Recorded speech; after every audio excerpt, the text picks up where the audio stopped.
सकाळी जर उठायला उशीर झाला ना तर दिवस कसा जातो ना हेच कळत नाही. म्हणजे दिवसभरात काम आणि त्याच्यानंतर मनूला बघत त्यामुळं ना रोज मनूच्या पहिले उठलं तर थोड्याफार गोष्टी सॉर्टेड होतात, नाहीतर मग खूपच चलबिचल आणि सगळा गोंधळ होऊन जातो. आपण आज ना मला सकाळी ब्लॉग स्टार्ट करायला काही वेळ नाही मिळाला, कारण बाकी सगळी घाई होती. म्हणून म्हटलं चला इव्हिनिंगला तरी आपण ब्लॉग स्टार्ट करूयात. मागच्या व्लॉगला बऱ्याच जणांनी कमेंट केल्या होत्या की आम्हाला ना असे व्लॉग्स बघायला आवडतील, कारण तो व्लॉग छान वाटला सगळ्यांना. म्हणून म्हटलं की चला तसाच पुढचा सुद्धा व्लॉग आपण घेऊन येऊयात.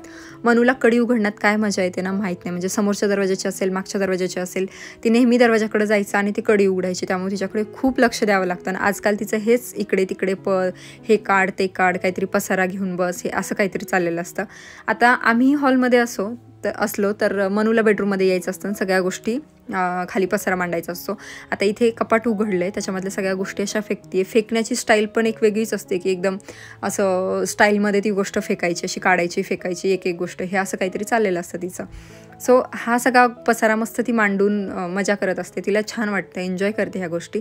तिला काय माहिती की आईचा किती वेळ जातो हे सगळ्या गोष्टी आवरण्यामध्ये, कारण मला एक तर वेळ मिळत नाही. त्यातून कसं तरी आवरलं तर ही सगळा पसारा काढून ठेवते. तिचं कपाटसुद्धा ती असंच अस्ताव्यस्त करून ठेवत असते. सो कंटिन्यू तिच्याकडे लक्ष द्यावं लागतं. आणि काय होतं ना, आपण जवळ असलो ना तर मग काही नाही ठीक आहे, पण आपण नसलो तर मग हे अशा काही गोष्टी तोंडामध्ये घालण्याची भीती वाटते.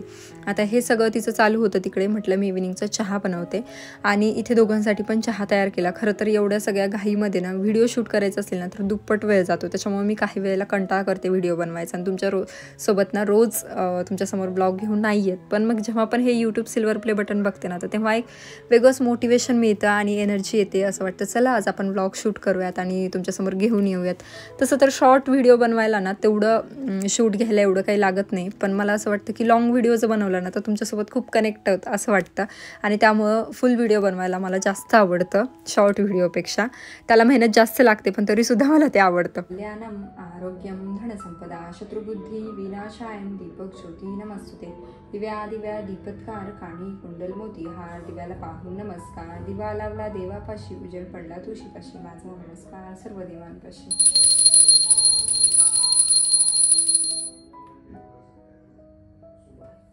जय बाप्पा कर. जय बाप्पा, जय बाप्पा, जय बाप्पा.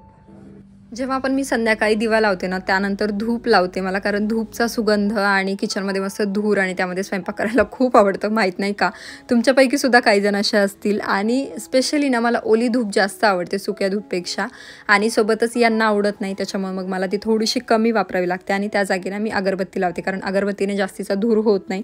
मनूला नादी लावण्यासाठी ना इव्हिनिंगच्या टायमिंगला मी थोडंसं तिला हे असे गव्हाचे मुरमुरे किंवा मग साधे जे चुरमुऱ्याच्या लाह्या असतात ना तर ते देत असते, जेणेकरून ना ती थोडा वेळ बिझी राहते आणि मी माझं काहीतरी काम करू शकते. आता हे घरी आहेत सध्या त्यामुळे ठीक आहे, पण हे घरी नसताना ना मला काम करायला खूप जास्त अवघड होतं.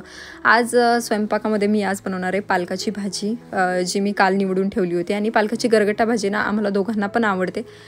सहसा ना आम्ही सगळ्याच भाज्या ज्या आहेत त्या आवडीनं खातो. कुठलीच भाजी एकदमच आवडत नाही असं होत नाही. फक्त काही मोजक्या भाज्या आहेत, एखाद दुसरी जी त्यांना आवडत नसेल किंवा मला आवडत नसेल. आता पालक जर फ्रेश असेल ना त्याची भाजी किंवा सूप बनवलं ना खूप टेस्टी होतं. सूपची सुद्धा मी रेसिपी ना शूट करून ठेवली आहे. जसा वेळ मिळेल ना तसं एडिट करून मी तुमच्यासोबत ती लवकरच शेअर करेल शॉर्टमध्ये. बाकी पालक एक जुडी आणला असेल तर तो आम्हाला दोघांनाही पुरतो. पण जसं म्हटलं की त्याचं थोडंसं मी सूप पण बनवलं होतं, म्हणजे 3 वाट्या सूप बनवलं आणि बाकीची जी काही पालक होती तर त्याची म्हटलं भाजी बनवून घेते. सो इथे पालक कट करून घेतला. पहिले तर स्वच्छ असा धुवून घेतला, नंतर कट करायला घेतला.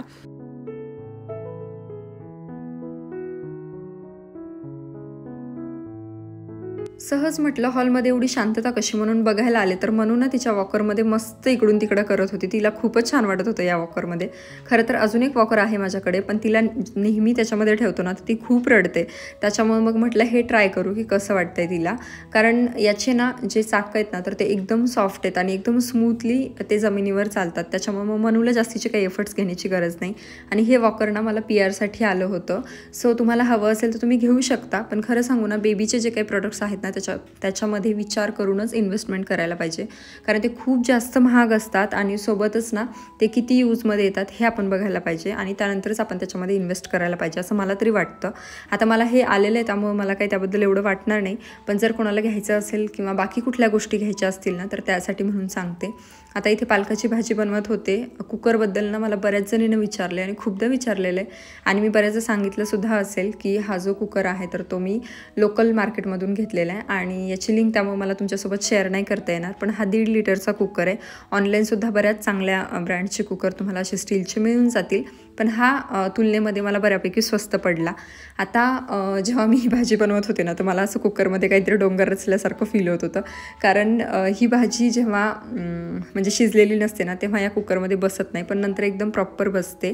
तर ही पालकाची भाजी घातली, त्यानंतर लसूण, मिरची, हिरवी मिरची, त्यानंतर शेंगदाणे, हरभऱ्याची डाळ, मीठ, पाणी आणि हळद एवढं सगळं टाकून ना 2-3 शिट्ट्या मी करून घेते, जेणेकरून ना भाजी छान शिजते, पण थोडीशी नंतर मिक्सरमध्ये फिरवावी लागते.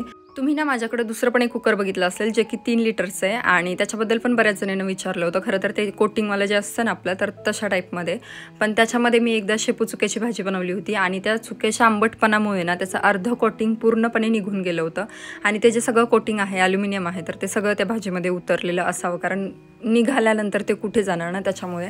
सो मला असं वाटतं जे काही आंबटपणाच्या भाज्या आहेत किंवा काय तर ते नॉनस्टिक किंवा ॲल्युमिनियममध्ये पूर्णपणे टाळलं पाहिजे, जे की सध्या मी म्हणजे टाळती आहे.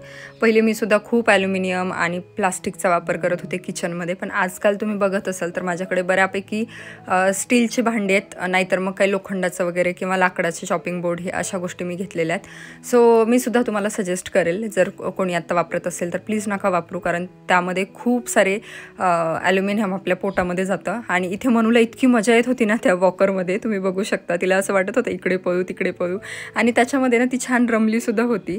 त्याच्यामुळं आम्हालासुद्धा थोडंसं रिलॅक्स होतं, नाहीतर कंटिन्यू तिच्या मागे पळावं लागतं आणि ते खूपच जास्त हेक्टिक होतं. सो बघा मजा करते ती तिच्या वॉकरमध्ये.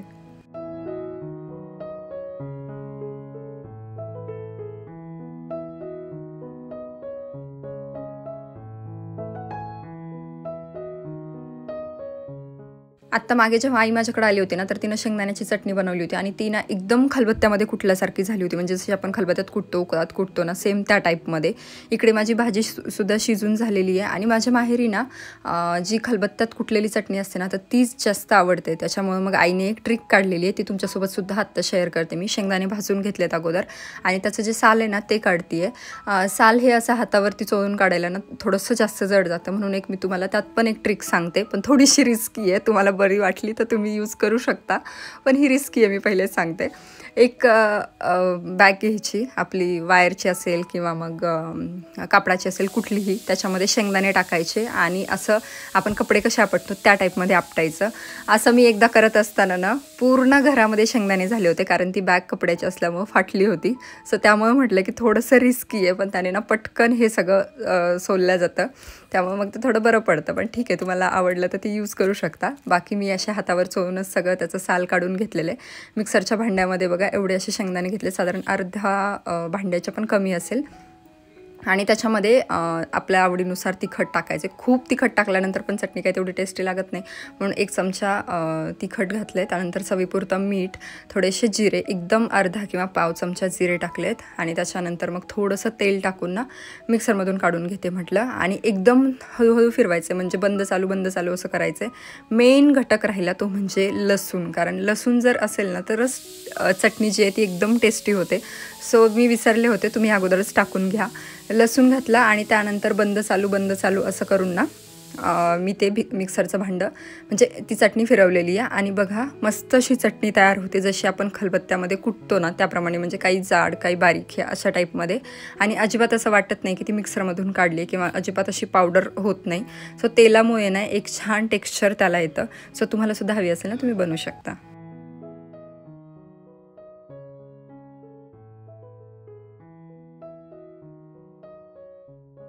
बऱ्याच जणांना ना पालक हा आवडत नाही, पण पालकामध्ये ना खूप वेगवेगळे गुणधर्म असतात. म्हणजे मॅग्नेशियम, पोटॅशियम, त्यानंतर आयर्न तर असतं, सोबतच अँटी कॅन्सर प्रॉपर्टीसुद्धा असतात.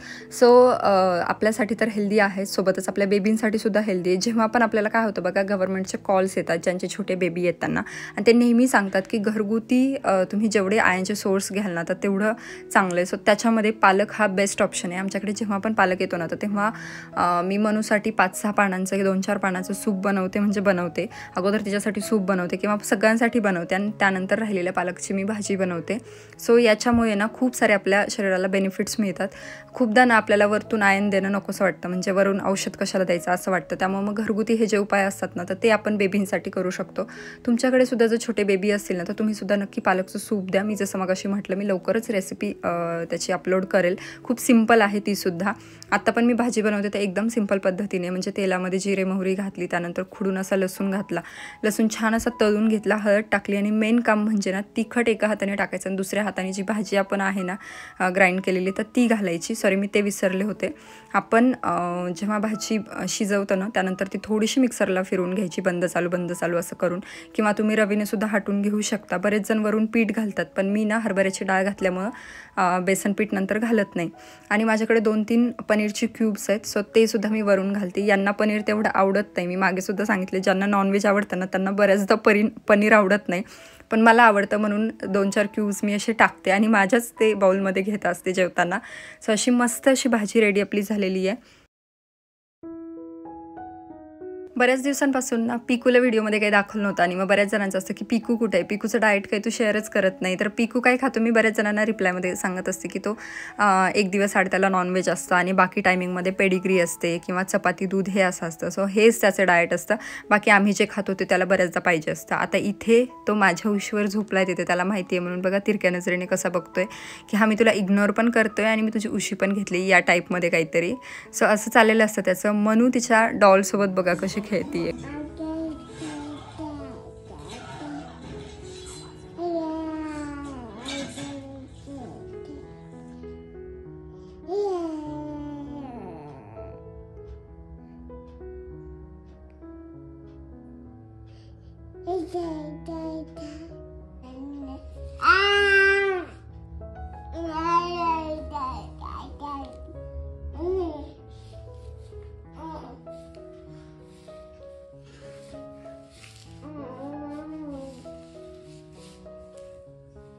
इथे भाजी तयार आहे आणि बाकी जेवणसुद्धा रेडी होतं. म्हटलं लगेचच जेवायला घेऊ आपण, कारण त्या दिवशीच म्हटलं थंडीमध्ये ना असं गरम गरम जेवायला खूप छान वाटतं.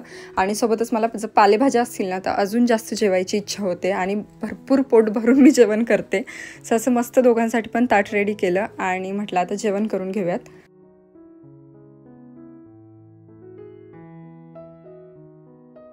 घर आपण कितीही नीटनेटकं ठेवायचं म्हणलं ना तर ते तसं काही नेहमी राहत नाही. आता मी तर खूपदा आवरत असते, म्हणजे सारखं माझं दिवसभरात चालूच असतं की ही मॅट टाकायची, त्याच्यावर मनूला खेळणी टाकून द्यायची, जेणेकरून ती थोडीशी एंगेज होईल, पण ती त्याच्या काही नादी लागत नाही आणि मग मला फक्त ते काढायचं आणि टाकायचं ह्याच गोष्टीचं काम असतं. पिकूसाठी काहीतरी खाली अंथरावं लागतं, कारण त्याला थंडीमध्ये ना, त्याला केस भरपूर आहेत तरीसुद्धा प्रचंड थंडी वाजते, त्याच्यामुळे मग ते त्याचं चाललेलं असतं. नाही तर मग तो काय करतो, बेडवर जाऊन बसतो, नाही तर सोफ्यावर जाऊन बसतो. पण मनूला आणि त्याला एकत्र ठेवायला थोडीशी भीती वाटते, त्यामुळे मग आम्ही त्याला पलीकडच्या साईडला ठेवतो आणि त्यानंतर मग खाली काहीतरी एखादं ब्लँकेट वगैरे अंथरून त्याला देतो, जेणेकरून तो बसतो तिथे. आणि त्याचा ठरलेला टेबल आहे, तो टेबल कुठेही असेल ना, बेडरूममध्ये ठेवला आम्ही तर तो बेडरूममध्ये येऊन झोपतो. किचनमध्ये टेबल ठेवला तर तिथे टेबलच्या खाली जाऊन झोपतं, कारण त्याला कळलेलं आहे की ही टेबलच्या खालची जी जागा आहे ना ती फक्त माझी आहे.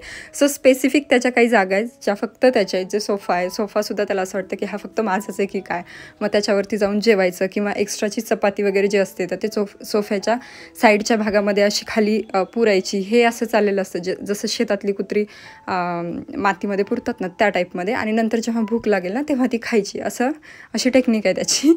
सो इथे सगळं आवरून ठेवते, जेणेकरून ना सकाळी काही जास्त त्रास होत नाही. किचन पण रात्रीच आवरून ठेवलेलं असेल ना तर मग सकाळी उठल्यानंतर एकदम फ्रेश वाटतं आणि झोप पण एकदम निवांत लागते. नाही तर मग काय होतं, असं ते पसारा पडलाय असं सारखं ते डोक्यामध्ये असतं. काही वेळेला तर मी कंटाळा येऊन मग तसंच ठेवून देते आणि परत 11-12 वाजता येते आणि आवरून परत झोपते.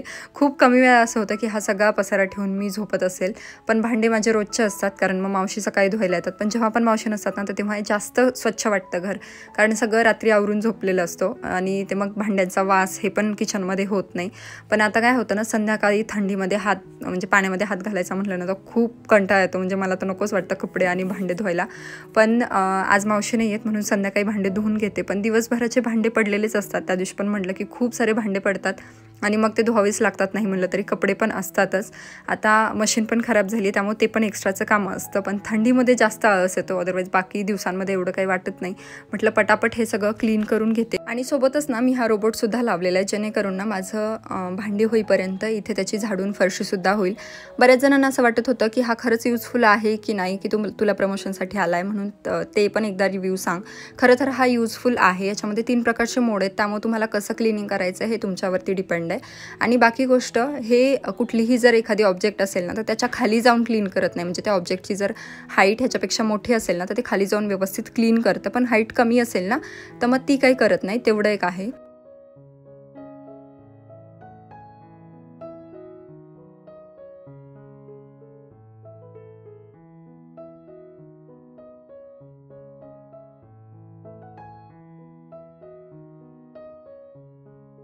बाकी सगळं व्यवस्थित पुसून घेतं. आता ह्यावर ना मला एकीची कमेंट आली होती की तुला तुझ्या घरातलं झाडून पोछा करणंसुद्धा जड झाले का?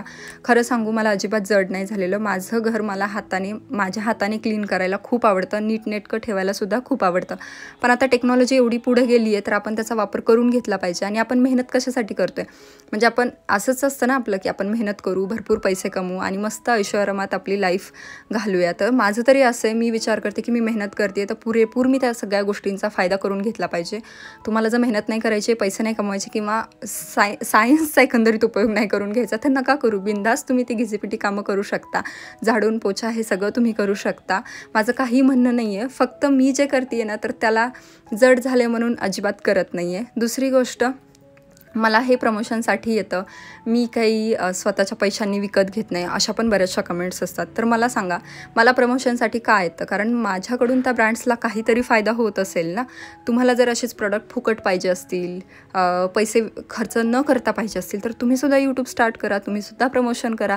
किती वर्षात येत आहेत हे प्रोडक्ट किंवा ब्रँड्स तुमच्याकडे हे मला नंतर कमेंट करायला मात्र सांगायला अजिबात विसरू नका. कारण ह्यासाठी ना मी तर 3-4 वर्ष मेहनत घेतलेली आहे. सो तुम्हीसुद्धा तशी मेहनत घ्या आणि करा. आजकाल आयतं कोणालाच मिळत नाही. मेहनतीचं सुद्धा फळ मिळायला एवढे दिवस लागतात. तर फुकट शब्द तुम्ही कसं काय वापरू शकता ना, मला हेच नाही कळत. असो, ज्याची त्याची मेंटॅलिटी. मी काही प्रत्येकाला डोकं नाही लावू शकत आणि मला ते आवडत पण नाही माझी एनर्जी वेस्ट करायला. खरं तर इथे सगळं किचन वगैरे क्लीन करून घेतलं. म्हटलं जरा फेस वॉश करून घेते. कारण काय होतं ना, दिवसभर या कामामध्ये वगैरे भरपूर अशी धूळ आपल्या चेहऱ्यावरती जाते आणि मग चेहरा धुवून घेतला आणि मॉइश्चराईज केलं ना तर थोडंसं छान वाटतं. सगळी क्लिनिंग हे पण झाली आहे. सकाळी मस्त उठल्यानंतर फ्रेश वाटतं अशी सगळी क्लिनिंग झाली असेल तर. आणि आम्ही जोपर्यंत जागे असतो ना तोपर्यंत मनू पण काही झोपायचं नाव घेत नाही. सो तीसुद्धा आमच्यासोबत जागी असते. असं आमचं रुटीन असतं. साधारण 12-1 वाजेपर्यंत तर आम्ही जागतोच. रात्री 1 वाजतात रोज झोपायला. सो चला, आजचा हा छोटासा व्लॉग तुम्हाला कसा वाटला ना ते नक्की कमेंट करून सांगा. बाय.